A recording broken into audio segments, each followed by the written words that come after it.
Добрый вечер. Пришло время подвести итоги этой недели. Ушел и не вернулся. Надо уверенность в себе иметь, чтобы выйти, не запаниковать и выйти из леса. Как чаще заканчиваются истории с пропавшими в лесу. Брак по расчету. У нас отсутствует таблетка, которая позволит какому-то алгоритму объединять, разъединять, либо же там наделять полномочиями. Нужно ли объединять коми-деревню? И жизнь на показ. А сейчас я буду работать. Некогда пока. Что сподвигло сельчанина на свой YouTube-канал?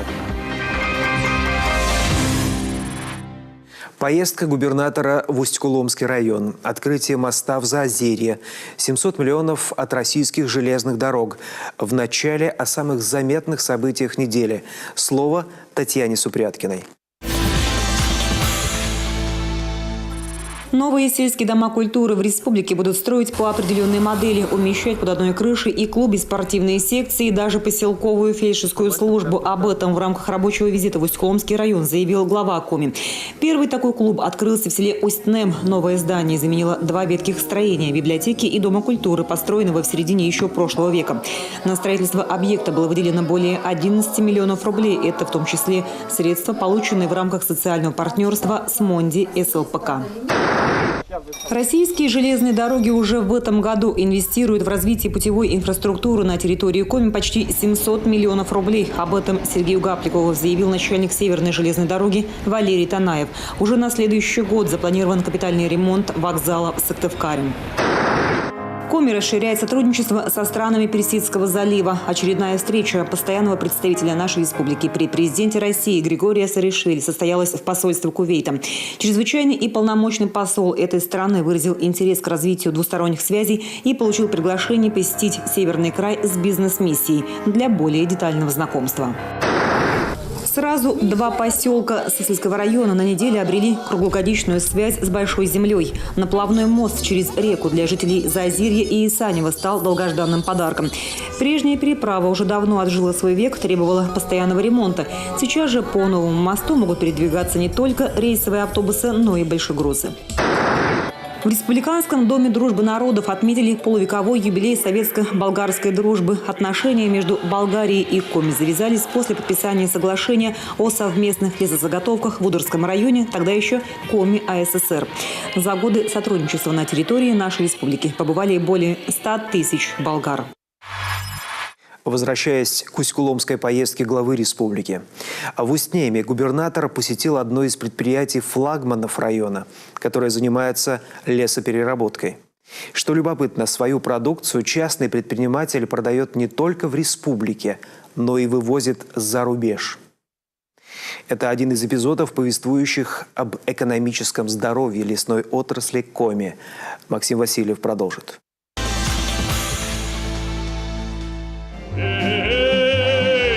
Привыкли руки к топорам, только сердце непослушно докторам. Если иволга поет по вечерам, если иволга поет по вечерам, лесорубы 47 холостяков валим кедры в 3 обхвата. Лесная отрасль республики – сплошной позитив, по крайней мере, если судить по сообщениям в СМИ. Здесь и привлекательность для инвесторов, и ресурсный потенциал, который сегодня мы используем лишь на четверть. Общая расчетная лесосека, разрешенный предельный годовой объем заготовки древесины по региону почти 34 миллиона кубометров.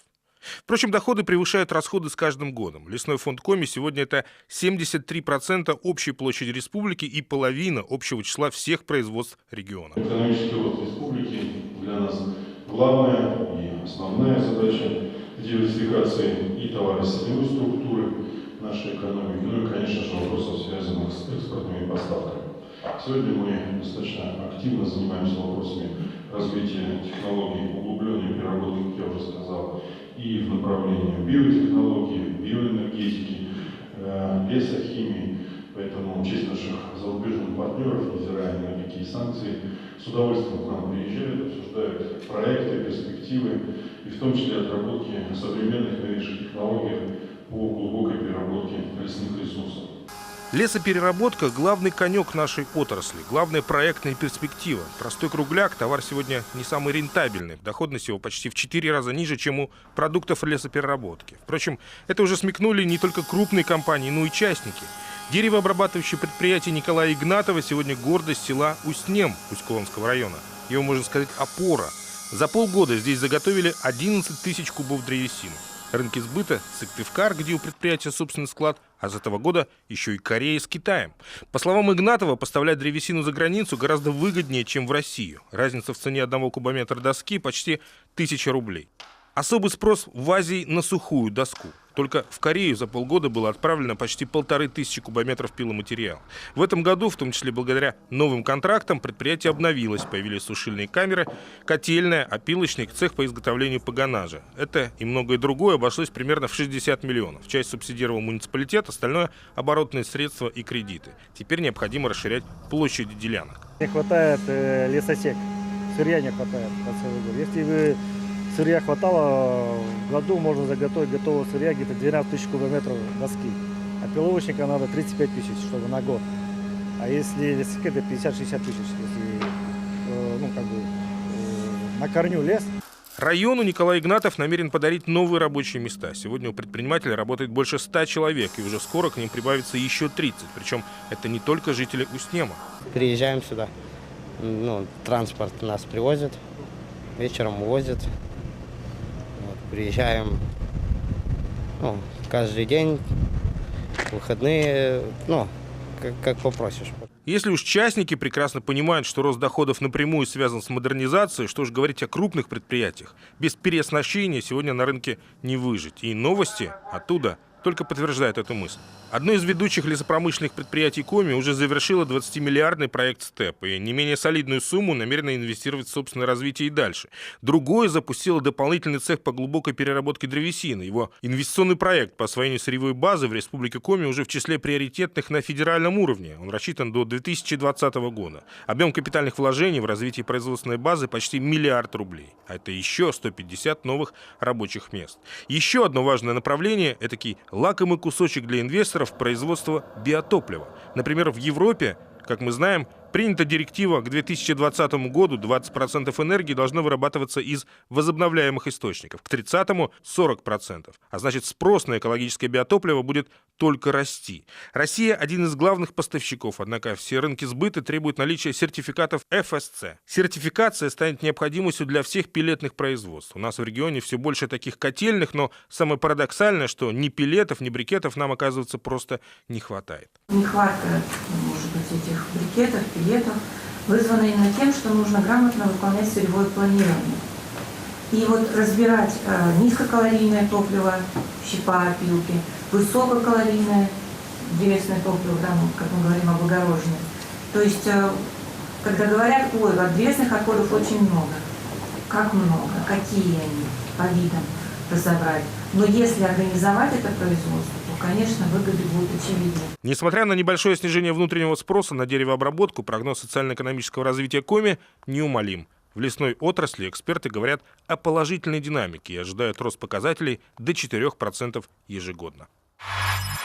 На неделе в республике вновь заговорили о реформе, которая началась еще 7 лет тому назад. Необходимости слияния малых населенных пунктов. За это время в регионе упразднили 27 сельских поселений, их административно-чиновничий аппарат. Процедура преобразования в нашем регионе проходит с переменным успехом. Где-то жители сами просят о переселении в более крупный населенный пункт, где-то, напротив, опасаются. О том, что эти страхи напрасны, Ольга Коняева.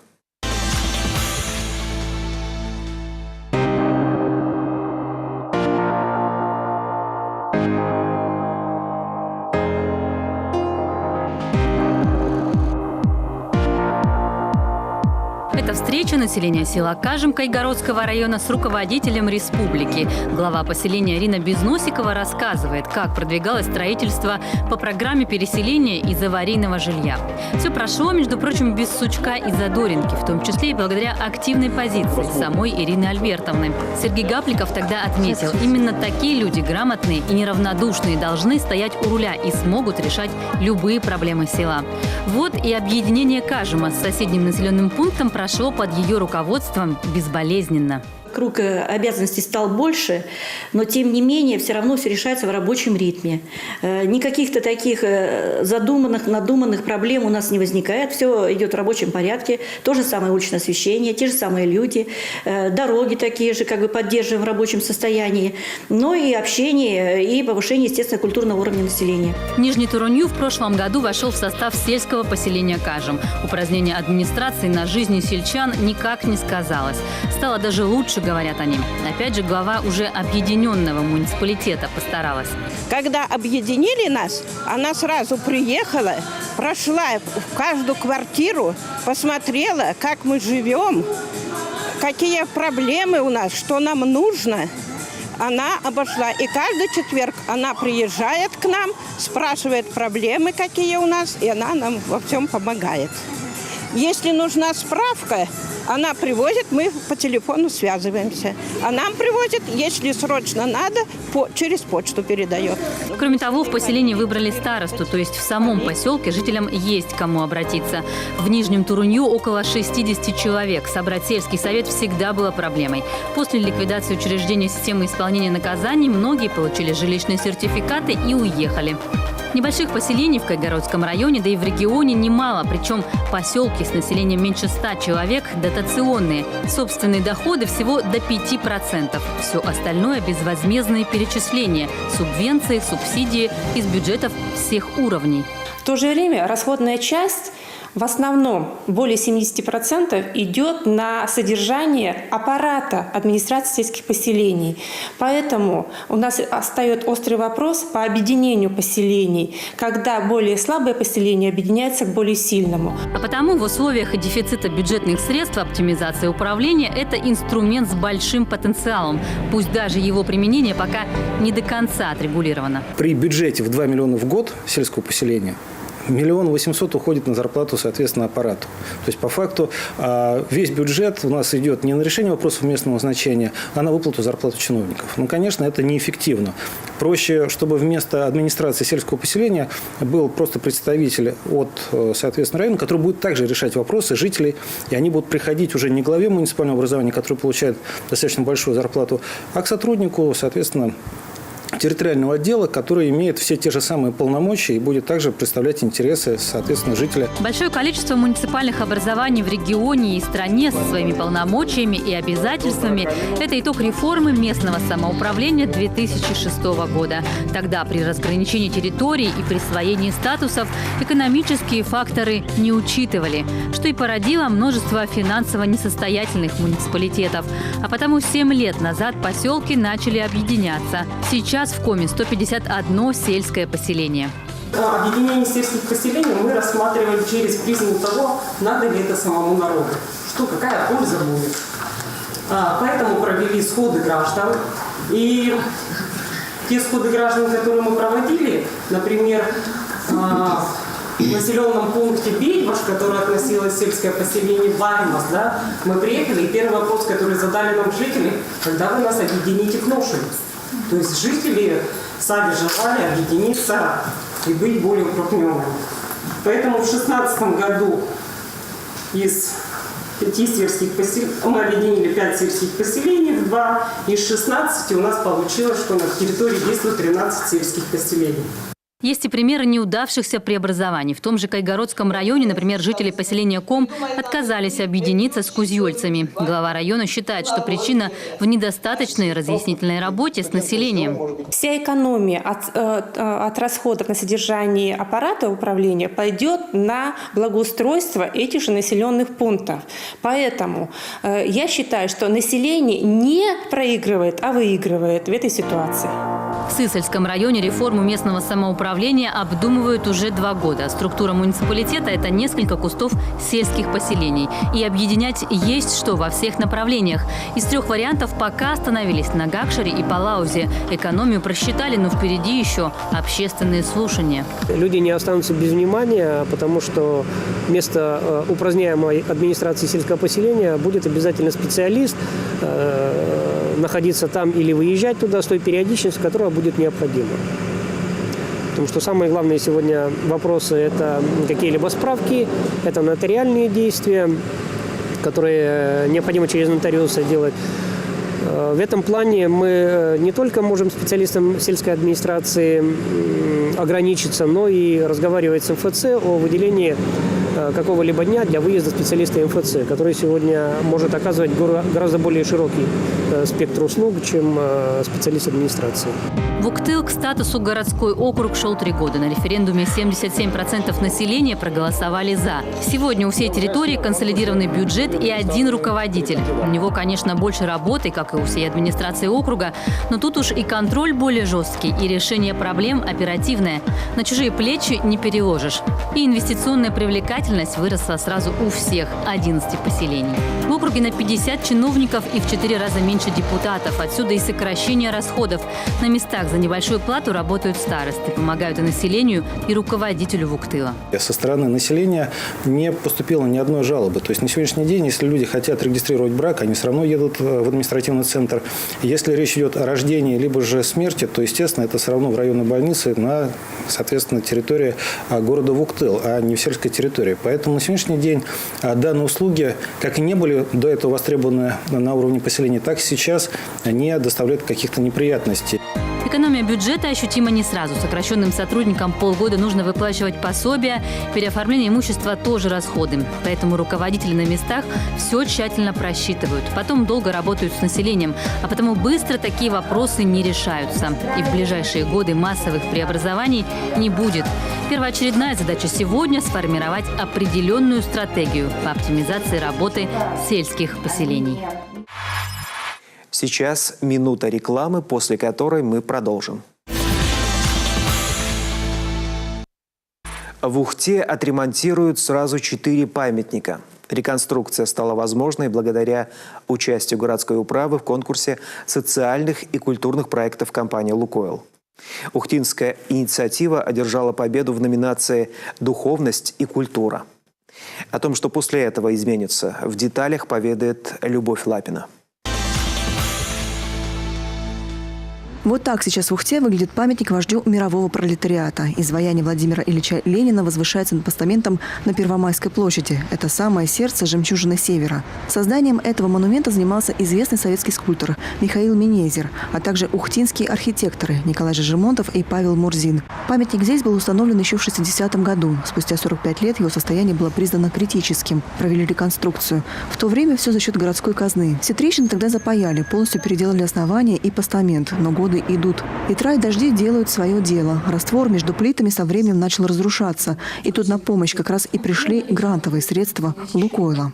Выполнили те предписания, которые у нас были по памятнику Ленина. Там разрушался раствор между плитами. То есть это способствовало попаданию воды, отслоению плит и так далее. Поэтому в общем-то, они силиконом закрыли эти. Похожая ситуация с монументом светилу русской поэзии. История его создания уходит в далекий 1937, когда заключенному Николаю Бруни лагерное начальство поручило из подручных материалов изготовить к столетию со дня гибели поэта памятник. Скульптор задачу выполнил. Монумент установили около дома лагерного начальства. Позже он не раз менял место своей прописки и в итоге оказался в детском парке. Впрочем, то, что мы видим ныне, это уже восстановленная версия прежнего памятника. История его такова, что в 1997 году, если я не ошибаюсь, было принято решение, во-первых, по просьбе общественности города провести восстановление этого памятника. И принято решение было все-таки не восстанавливать его в том виде, в котором он есть, а воссоздать его из нормальных материалов, в частности, из бронзы. Отливка памятника производилась в Санкт-Петербурге в литейной компании. А 6 июня 1999 года монумент был торжественно открыт. В тот день Ухта стала центром республиканских мероприятий, посвященных 200-летию со дня рождения Александра Сергеевича Пушкина. Но время также беспощадно. Со временем с тыльной стороны начала разрушаться плита. И вот теперь на средства нефтяников ее восстановили. Работа по реконструкции и восстановлению памятника. Обязательно. Очень необходимая работа. А почему бы и нет? Память все-таки. Не мы же это делали. Пусть будет, конечно, надо необходимо обязательно.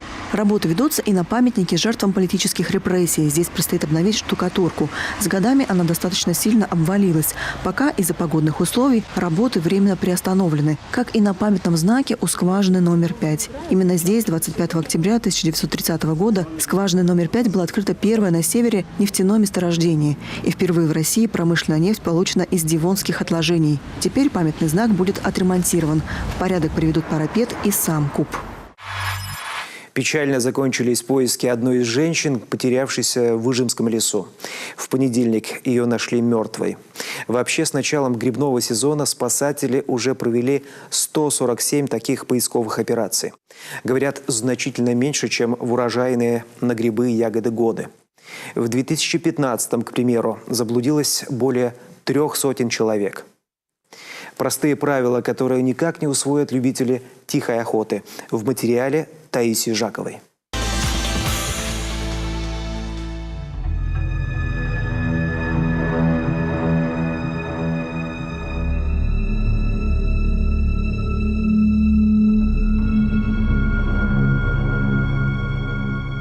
Я кричу: «Люди, где я?» Мне что-то стали отвечать мужские голоса.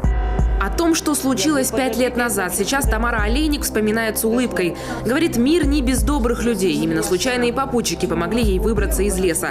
Тогда она с подругами отправилась по грибы и ягоды. Путь держала от своей дачи в Эжве. В какой-то момент решила пойти другой дорогой, о чем потом пожалела. Небольшая прогулка превратилась в 5-часовой марафон. Пытаясь выйти из леса, пенсионерка прошла, а точнее пробежала около 15 километров. И поняла, насколько устала только когда все уже было позади. Шли.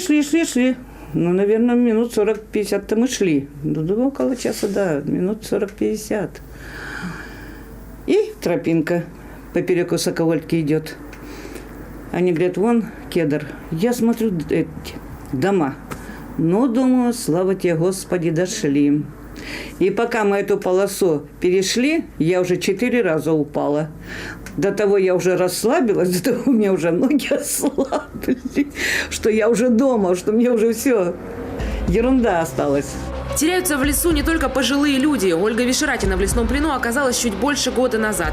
В лесу гуляла с дочерью и зятем. К счастью, тогда у них появилась собака, наедине с которой и оказалась потерявшаяся. Умная Лайка вывела ее из чащи, но Ольга успела испугаться. Даже сейчас те минуты вспоминает с трудом. Мне очень повезло, что со мной Альма была, и она меня сразу поняла и повела где-то метров на 5, отойдет, ждет.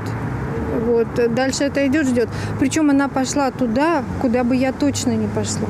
Потому что я реально закрутилась. Истории потерявшихся очень часто похожи. Сергей Тиранов – спасатель с 15-летним стажем. За плечами не одна сотня поисковых работ. Говорит, как только не вызволял людей. Нередко помогал мобильный телефон. Благодаря ему блуждающие выходили к людям самостоятельно. Будьте внимательны. Сейчас подадим сигнал. Слушайте.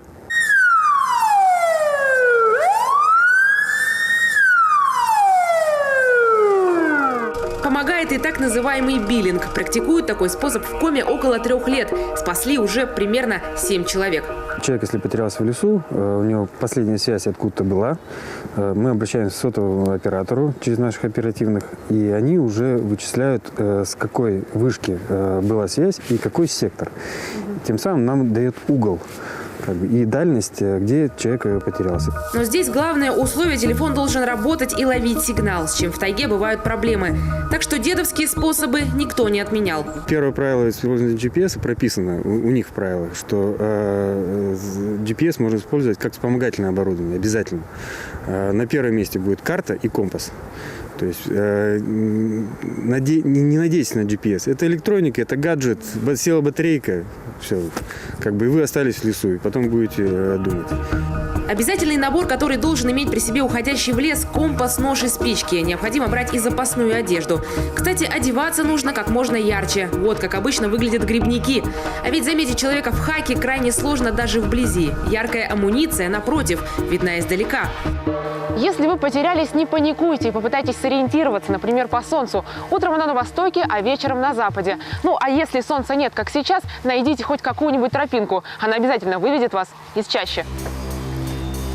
А еще нужно не забывать делать зарубки на деревьях или как-то отмечать пройденный путь. Хороший указатель к дороге домой – речка. Если идти вдоль нее, выйдешь или к деревне, или хотя бы к лесной избушке. Но бывают и те, кто не в силах контролировать свои действия. Из леса они редко возвращаются. Вот он употребляет неделю, месяц.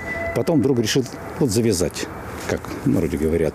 Уходит в лес, чтобы как-то освободиться от этого. Через 2-3 дня начинается делирий. Это белая горячка. Вот таких людей найти очень сложно, потому что у них начинаются галлюцинации, их куда-то ведет, несет, их какие-то там видения у них. Вот таких людей найти очень сложно. И хочется предупредить родственников, которые знают, что человек выпивал, вдруг решил идти в лес. Надо каким-то образом удержать его, чтобы в лес не уходил. Таких людей найти очень сложно. Несмотря на современные возможности поисков пропавших, их количество не снижается. В среднем в год в лесах региона теряется около 100 человек. Пиковые показатели на 2015 год приходится. Там у нас более 300 человек было потерявшихся, найдены. И, к сожалению, 15 человек погибшими. Причины самые разные. Это и состояние здоровья, переоценка своих физических возможностей, плохая ориентация, незнание местности, куда люди уходят. Бывает просто банально забывают какие-то там средства позиционирования на местности, это компас, GPS. Давние потери могут оставить серьезный отпечаток на психике. Даже если человек терялся давно и все разрешилось благополучно, через десятки лет тревожное состояние может вернуться. Вплоть до неврозов, фобий и панических атак. Так что помощь психолога просто необходима, особенно детям. Если ребенок потерялся и длительное время он не мог найти своих родителей, и если он обнаружился не родителями, например, там полицейские его нашли, или там, предположим, люди какие-то незнакомые, заметили, что ребенок ищет родственников, ищет там людей, то в этом случае у него может возникнуть травма, что чувство безопасности теряет ребенок, особенно если после того, как он нашелся, его же и обвинили родители в том, что он, например, не послушался, ушел, сбежал, за руку не держал, то есть усугубили это чувством вины, то тогда воспоминания о том, как он потерялся, могут преследовать вплоть до самого взрослого возраста. Главное, что нужно делать, уходя в лес, предупреждать родных. Необходимо дать максимально подробную информацию с районом и примерной траекторией пути. Ведь именно о близких вспоминаешь, когда остаешься один на один с проблемой.